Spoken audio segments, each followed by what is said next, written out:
It's hard to believe it's been a year now since we lost one of the coolest guys Colorado politics has ever known, which is Hugh McKean.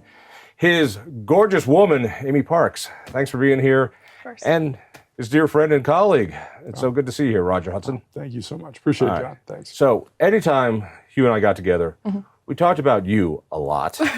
He loved you.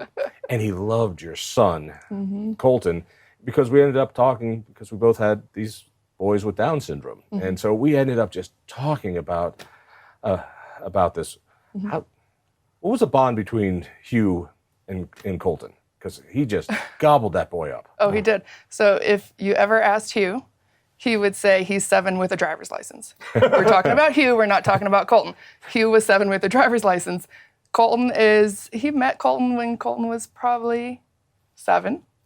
Now Colton is almost 13.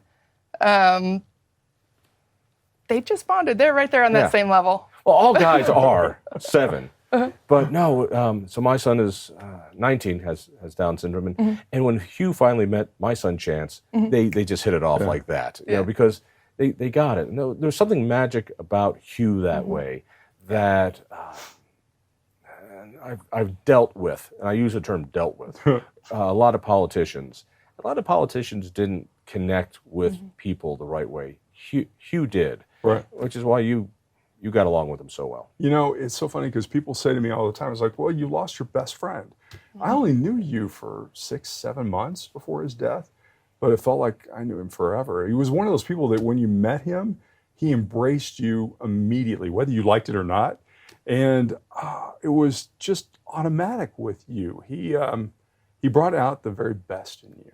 And he brought out the very best in legislators, which is hard to do a lot of times. You know, one of my favorite speeches from him, which we have on a website that we're doing for him, Hughs House, which we put up, he talks about opioids and fentanyl and the crisis. And he just narrows it down so easily because he talks about being a parent on prom night and just please telling his kids, please don't take anything.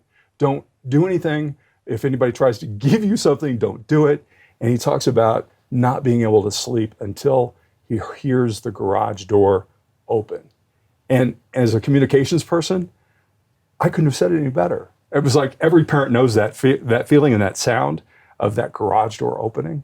It's like, I can now exhale. And Hugh was able to do that. He was able to communicate just so easily and so effortlessly.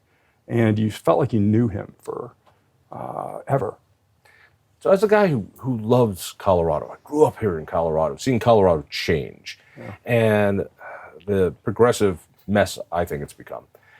You had the optimism to say, it's going to be okay. It's going to be okay. We're going to get it back. And he would talk about 2 different houses. Yeah. And looking at the 2 of you, it's like the 2 different houses. He's building a house and he's building a house. Yeah. Talk to me a little bit about the house he was building. The physical house he was building. That house just got completed. It is beautiful. We sold it. So, you know, he was funny building that house. He had a vision for it, but he had this vision for an older couple. He had a vision for, details in the house. He made sure there was space to put a ramp if someone needed a ramp. He built the main floor with no thresholds. So if someone needed a walker or a wheelchair, and I would stop and I would tell him, hold on, I said, this house is yours. Like, this house is for you. Who are you building this for? He's like, well, you never know. You never know. And the whole time he was building that, he would say that. And I would stop and remind him, this is your house. So here we are. And the house is now for sale. It's complete, it's for sale, and we will see who that buyer is. But he always had that sense of one step ahead, another step ahead, another step ahead. Always. It's like, no, we're building something now in anticipation of something there. And every time I talk to him about his job at the legislature, you know, I cannot imagine an island of misfit toys more than a Republican minority in the House of Representatives. And the way it's splintered apart, the different factions, how the infighting goes, particularly as they become more non-impactful politically. Right. But he had a way of making it work. He also, in the same way of building that house for the future, seemed to constantly be building something for the future. Yeah. Talk to me about that house. Yeah, he didn't see it that way. He saw a united Republican Party, and he didn't even talk about it like that. He talked about goals, and he talked about Colorado in a way that was a freer, more affordable. He didn't talk about affordable housing. He talked about attainable housing. He talked about people being able to attain housing, not about people being able to, those that have and those who do not have.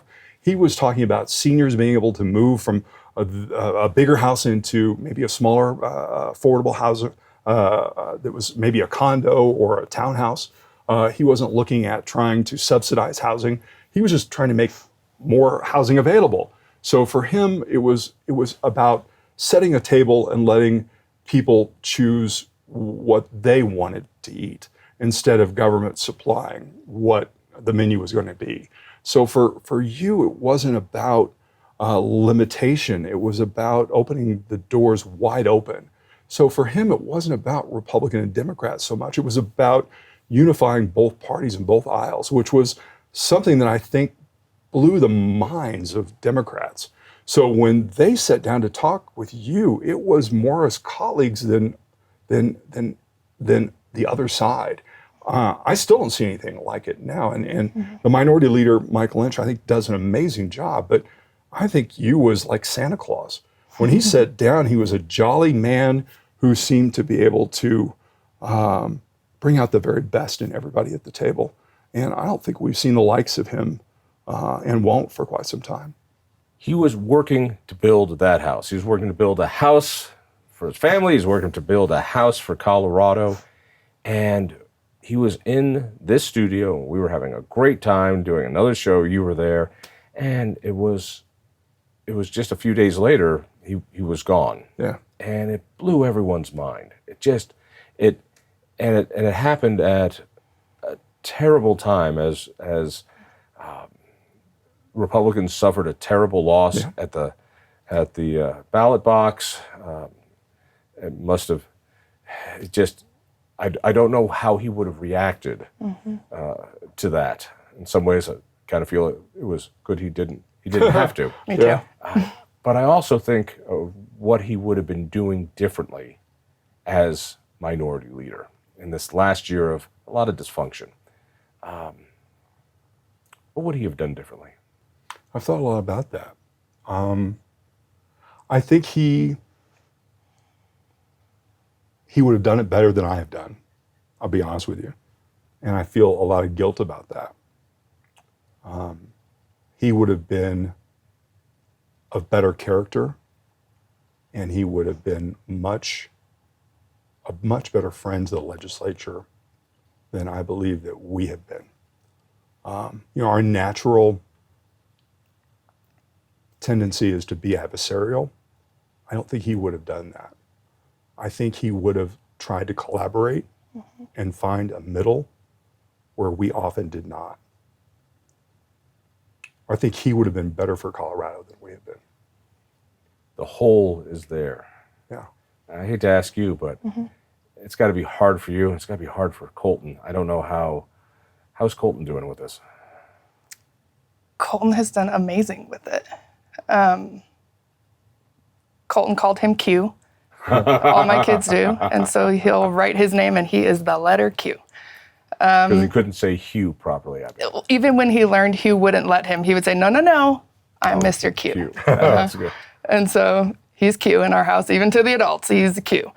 Colton talks about him all the time. All the time. It's in so many ways, it's like he never left. We have a couple of blankets and it has pictures of Hugh on them. And in the beginning, Colton always wanted his blanket. And there were nights he wouldn't go to sleep. He's like, I need Q. Where's Q? And he would hold that blanket. This morning, he walks in my room. One of the blankets is draped on the bed. And he goes, oh, hey, Q. And he walks on to get ready for school. Colton obviously knows there is something missing physically. But so often he'll come up to me and he'll put his little hands on my heart and he'll say, Mom, do you feel it?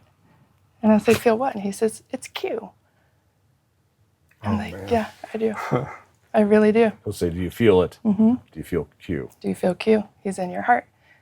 And on that note, we shift politically. And to what Roger was saying, the thing we lost, personally, politically, in the legislature, we lost authenticity. And that's what he was. He was just human. He didn't hide his vulnerabilities. He didn't hide his emotion. He was able to separate politics. We could argue in the well all day long. And at the end of the day, he would say, how are your kids? How's your son? How's your daughter? And we lost that.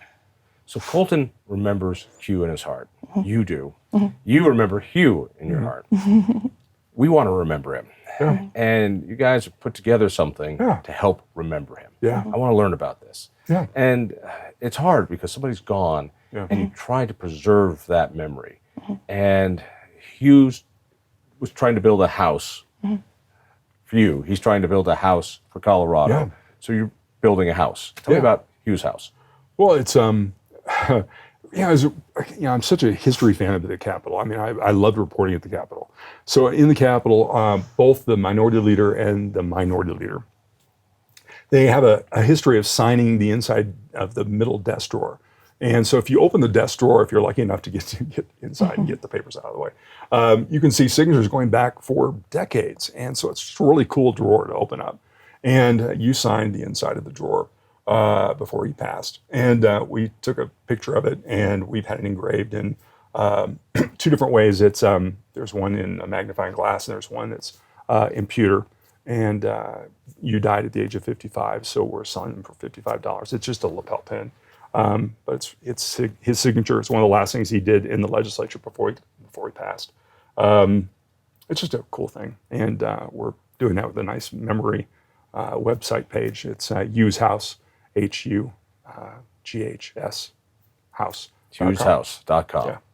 And you're selling a little piece of Colorado history, a little piece of Hughes history. That's still in the house. Right. And it's going to a 501c3, a charitable organization. Yeah. All the charities that he cares about. To go to the money, to raise money for what Hugh cared about. Yeah. Building that house. Building the house. Yeah. Building the house. I think it's a wonderful idea. Yeah. And he'd be laughing about it. He'd be having a good time. He's raising money a year after his passing. He would think is the funniest thing ever. There is something missing in Colorado politics that Hugh really put his personality on. Yeah. And both of you hit it.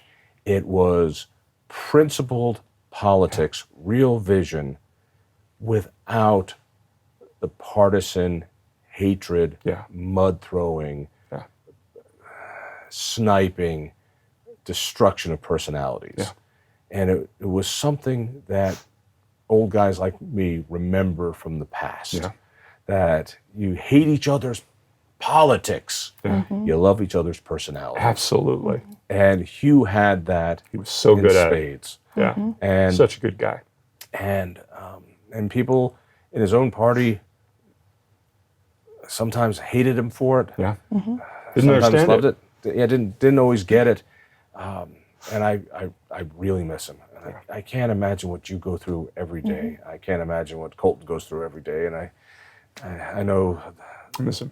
Yeah, you miss him. Well, we all do, and our heart goes out to you. So again, HughsHouse.com, $55, and it goes cool. And get a piece of. You get to see what few people get to see behind the speaker's desk. The drawer. Right behind the drawer. Yeah. What do you want people to remember about Hugh? You got a side that nobody else could get. Oh yeah. Actually, no. Everybody got Hugh McKean. Really? Everybody got Hugh McKean. Yeah. Liked it, hated it, whatever it was, whatever your feelings. We talked about our kids not having a filter. Hugh had no filter. And that's also a reason why he and Colton got along so well. To Roger's point, you know him for 5 minutes, you feel like he's your best friend. Everybody lost their best friend. I lost my best friend. Yeah. So, everyone lost their best friend. So the same guy I knew on the weekend, he was exactly the same guy at home. He really was. Yeah. He really was. You poor lady. But I'll say this, and maybe we finish up with this, that we didn't lose him.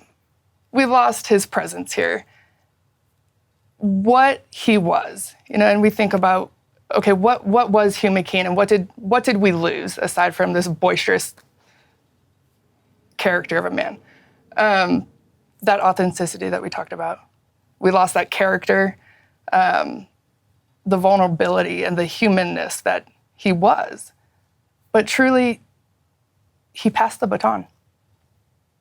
He didn't take it. He said, now it's up to you. It's up to me. It's up to you. It's up to you. Best way to put it. You would love that. He passed the baton. Let's leave it right there.